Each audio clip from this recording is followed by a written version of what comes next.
Reports are emerging that a rift is widening amid growing tension between Prince Harry and King Charles. The decision Harry feared had finally reached the king's desk, and this time there would be no delay, no private compromise, and no ceremonial escape. With William fully aware of what the signature would unleash, Charles placed his pen against the final order and made a choice that struck directly at his younger son's royal identity. By the time Harry learned what had happened, the decision was already beyond his reach. Before we go deeper into what this really means for the royal family, make sure to subscribe so you don't miss a single update.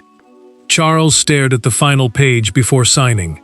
The royal order, a formal written command issued under the monarch's authority, did more than change a style of address.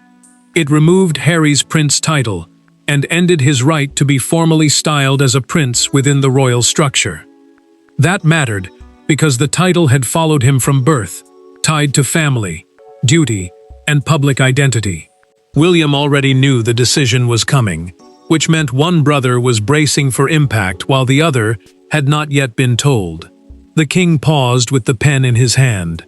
He looked at the line waiting for his signature, caught between the crown and the memory of a son who had carried that title since childhood. Then he signed. He closed the folder, kept his palm resting on it, and asked that Harry be informed. Nothing in the gesture looked triumphant. It felt final. Harry received the news in a private recorded call with a senior palace aide, and his response was silence. He reread the wording sent to him, then returned to one sentence again. The change was permanent, not temporary, and no later palace review was built into the order. Anger came first, but disbelief followed quickly. His father had not merely approved a recommendation. Charles had personally authorized the removal. William reacted differently when confirmation reached him through a documented private briefing. He did not celebrate, did not smile, or ask how quickly the announcement would spread. Instead, the future king asked one question: had Harry been told yet? That question carried weight, because he understood how the younger brother would read the timing, the secrecy, and his own proximity to the king. Harry's mind turned immediately toward William. The title was gone, but the deeper question had only begun to burn. Had his brother pushed Charles toward the signature? That suspicion transformed the shock into something far more personal. But Harry's title was only the visible thing being taken away. The deeper wound would come when he discovered exactly where William stood when their father made the decision. For Harry, the word prince was never simply decoration before his name. It connected him to childhood, to Diana, to his brother, and to a family whose rules had shaped almost every year of his life. For William, however, royal titles carried a different burden: continuity, obligation, and protection of the institution he was destined to inherit. Now those two understandings had collided, and neither brother could pretend the conflict was merely administrative. Harry sat with the news and felt the loss reaching far beyond one word. He remembered standing beside William through ceremonies, family gatherings, and public duties when both brothers still seemed tied to the same future. For him, the title had become a thread connecting those years to the present. William carried the opposite burden. As heir, the person first in line to inherit the throne, he had been raised to see titles as responsibilities attached to the crown, not simply as personal possessions. Charles stood painfully between those two worlds. He was Harry's father, but he was also the monarch responsible for protecting an institution that would eventually pass directly to William. That difference mattered, because every choice he made now would shape the future king's reign. The king understood that removing the title would wound his younger son deeply, yet leaving the issue unresolved could force William to face the same dispute later, under even greater pressure. William approached his father's private room with that knowledge pressing heavily on him. His hand moved toward the door, then stopped. For several seconds, the prince stood there without entering. He knew that once he crossed the threshold, Harry might one day see every word spoken inside as evidence against him. Then he lowered his hand, gathered himself, and entered. The king did not soften the message. In a documented private account of their conversation, Charles told William that the order had to stand even if the reaction inside the family became severe. He had already weighed the personal damage against the need for finality. William listened without satisfaction. He understood that any decision involving Harry would be interpreted not only as royal policy, but as one brother judging another. Harry's grief soon sharpened into suspicion. During a private conversation with a trusted confidant, he asked only one question at first. Was William behind it? The words changed the emotional direction of everything. He was no longer simply trying to understand what his father had done. He was trying to discover whether his brother had helped make it happen. That answer would not be found in the signed order. It was buried in an earlier conversation, one that had begun as an attempt to contain the tension and ended by pushing Charles toward the point of no return. And to understand why the king finally crossed a line no father could cross lightly, the story must return to the moment when Harry unknowingly turned an old family fracture into something that could no longer be ignored. The final order did not begin with a lawyer, a press statement, or a ceremonial announcement. It began weeks earlier, in a private conversation that was supposed to calm tensions. Instead, it hardened them. Harry had entered expecting room for negotiation. Charles had entered hoping for reassurance. William listened carefully, as the discussion shifted from family grievances to the meaning of royal status itself. And one exchange changed everything that followed. Harry spoke with unusual firmness, because, to him, this was not only about palace rules. He told Charles that being a prince was tied to childhood, to Diana, and to the identity he had carried before any formal royal dispute existed. Royal status, the official position and privileges a person holds within the monarchy, had become the point where personal belonging and institutional authority collided. The king had already been seeking a permanent framework, because temporary compromises had only delayed the same argument. William stayed quiet as the tension rose. He knew any unresolved title question could eventually become his responsibility as future king, and that made the conversation more than a family dispute. Harry, however, was focused on something far more personal. He insisted that stepping away from formal duties did not erase the part of himself shaped by his mother, his upbringing, and the ceremonies he had once shared beside his brother. Charles heard the pain, but he also heard a deeper warning. Father and son were no longer arguing over one title. They were using completely different definitions of what royal identity meant. Then Harry crossed the line that would later be remembered as the trigger. According to a documented private account of the meeting, he told the king that he intended to continue using his princely identity publicly on his own terms, regardless of future palace restrictions. The king reacted immediately. He rose before the meeting had formally ended, removed his glasses, and set them beside the papers. His voice remained restrained, but the message did not. The monarchy, he told Harry, could not operate under competing definitions of royal authority. Charles then ended the discussion and ordered a full review of the title framework. The rules governing how royal styles and positions would be formally used going forward. William said almost nothing during the confrontation, but silence did not mean distance. After Harry left, he remained behind with his father. In a recorded private conversation later summarized for the king's advisors, the prince told Charles that ambiguity would only create another confrontation. If the issue remained unresolved now, it would simply return later under greater pressure. Harry would eventually learn that William stayed behind. That detail changed everything. What had looked like a difficult meeting with his father now felt, in his mind, like a decision shaped after he had already left the room. Suspicion hardened into betrayal. That unfinished conversation followed all three men into the days ahead. until Harry finally demanded to hear from William himself whether his brother had helped close the door.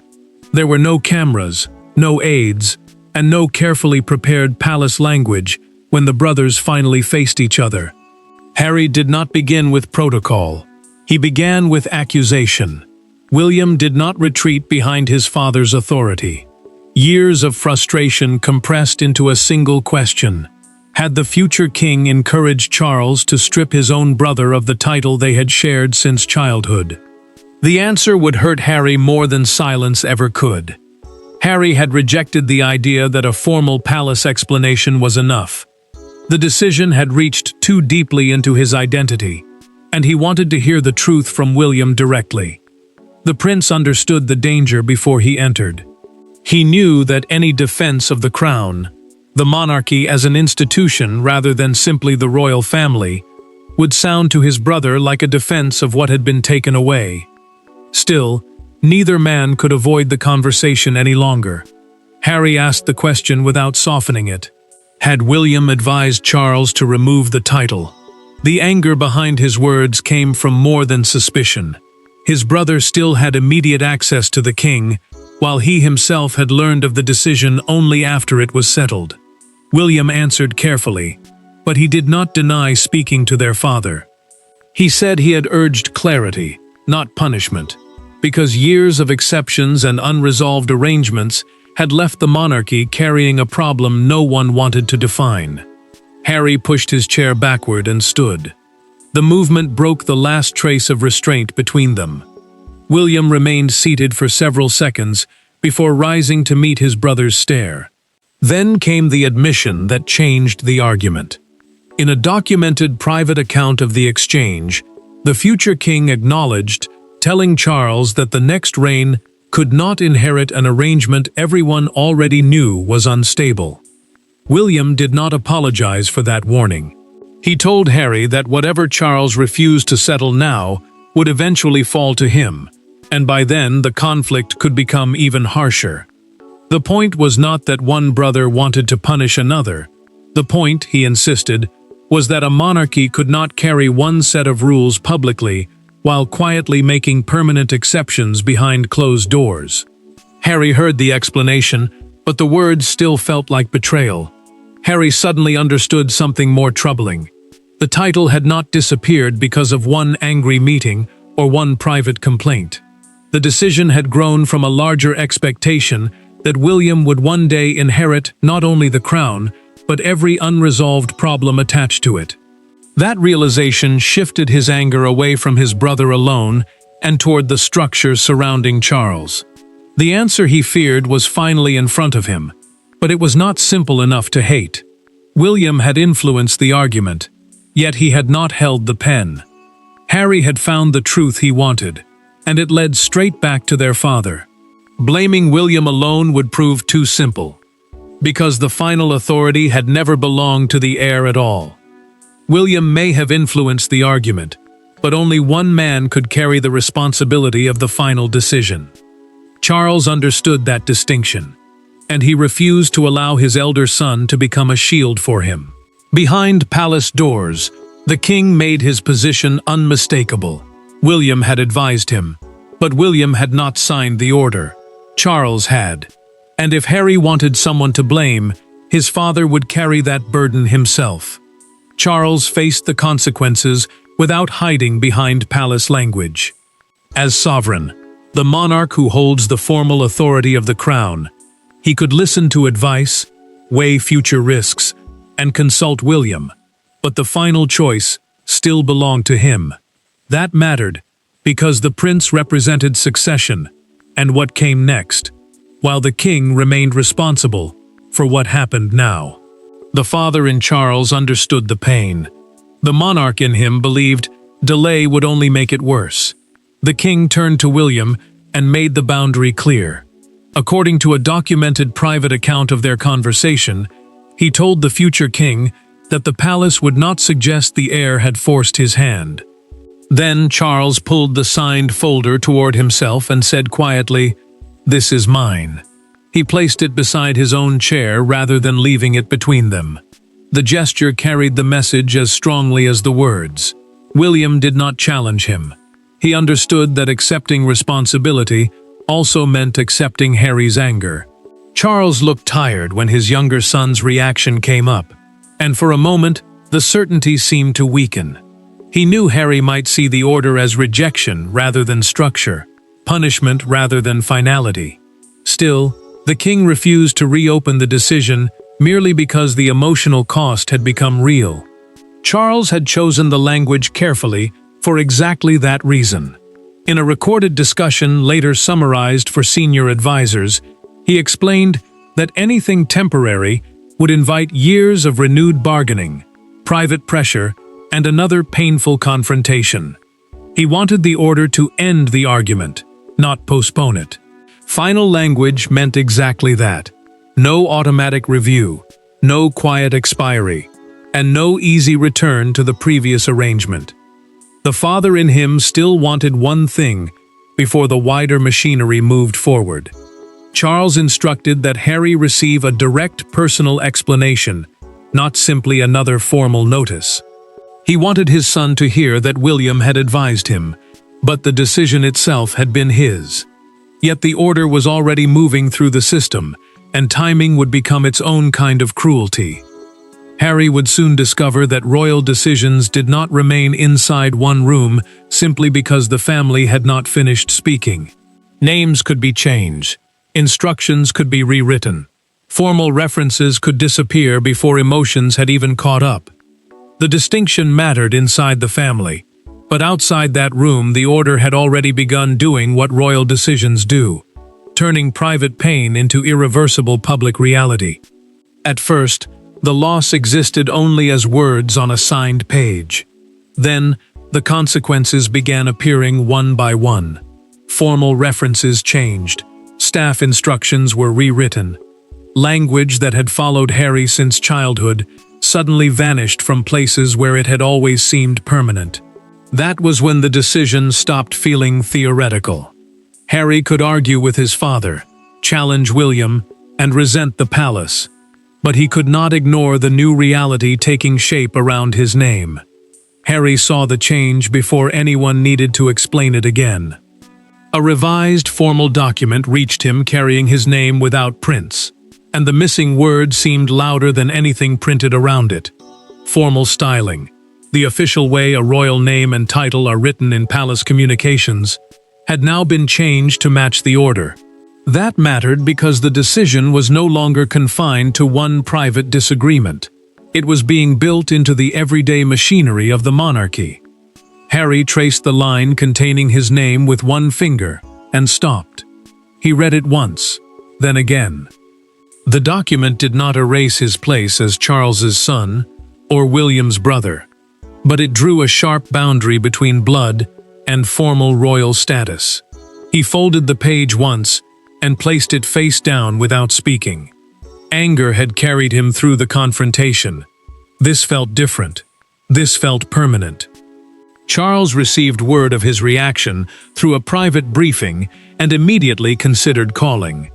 The king knew silence could feel cold, but he also knew a rushed conversation might sound like justification rather than compassion.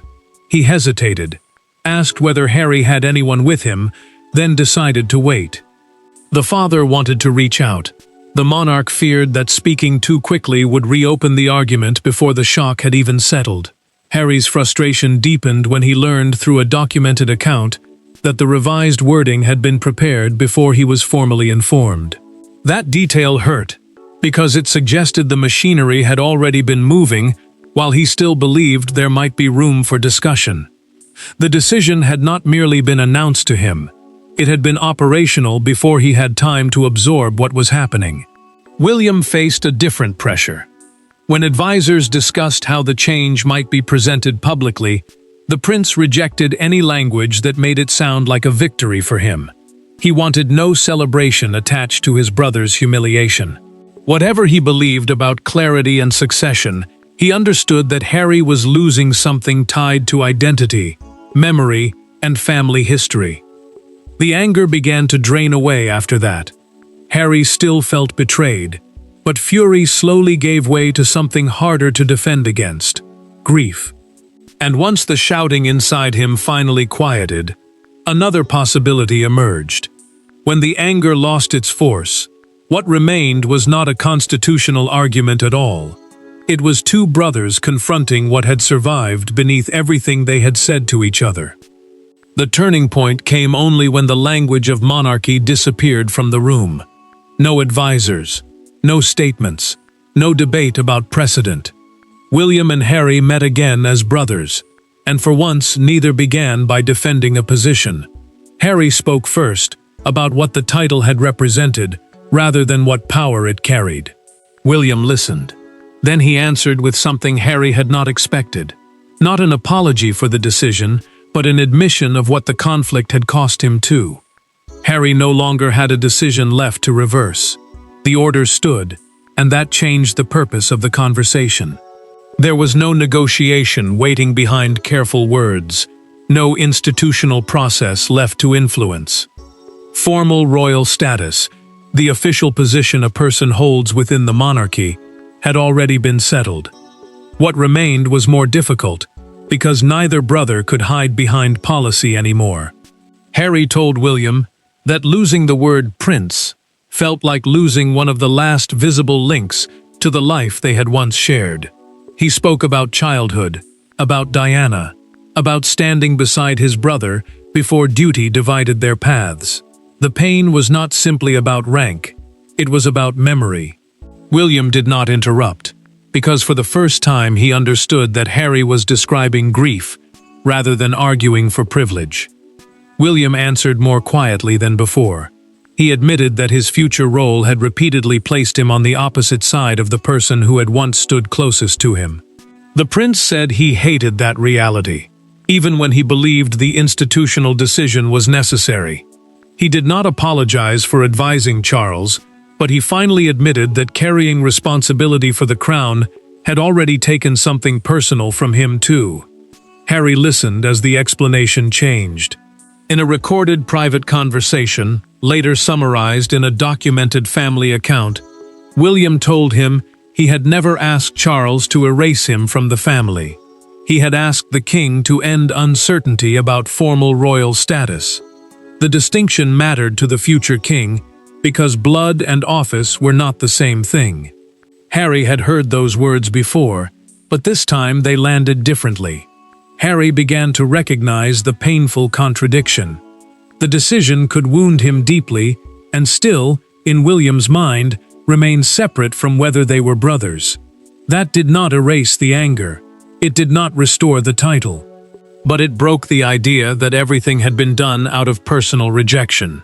William finally moved toward the door after a long silence. Harry said his name before he reached it. The future king stopped, turned back, and the conversation continued without anyone else entering. Inside, the conflict had finally become human again.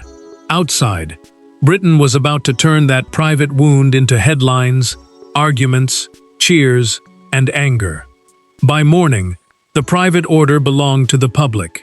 Radio hosts interrupted regular programming. Royal commentators argued over whether Charles had protected the crown or inflicted an unnecessary wound on his son. Supporters of Harry called the move merciless. Defenders of William saw overdue clarity. Yet among thousands of competing reactions, one image captured the entire shock. A crowd standing beneath the gates of Buckingham Palace, reading the same enormous headline in stunned silence. Harry became the center of a debate he could no longer control.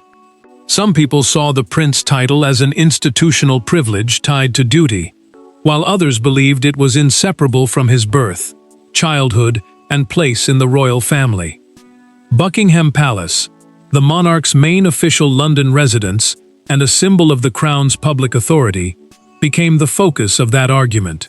Officials kept their language restrained, stressing that the decision was final without treating Harry's loss as a victory. Charles watched the reaction grow far beyond the room where he had signed the order.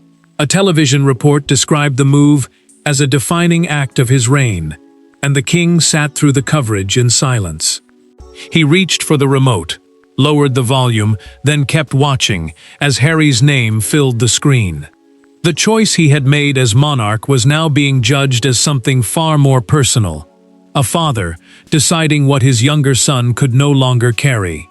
William faced a different kind of pressure. Commentators repeatedly described him as the driving force behind the decision, reducing weeks of tension and Charles's final authority to a simple story of one brother defeating another. The prince reacted with visible irritation during a private briefing because that framing threatened the fragile understanding he had only just reached with Harry. He had accepted his part in the argument, but he refused to claim ownership of his brother's humiliation. The public shock found its clearest symbol in a fictional morning edition of the London Chronicle.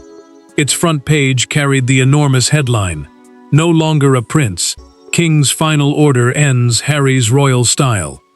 People gathered near Buckingham Palace, photographing the paper and arguing over whether the king had shown strength or cruelty. The image turned an internal family rupture into a national spectacle.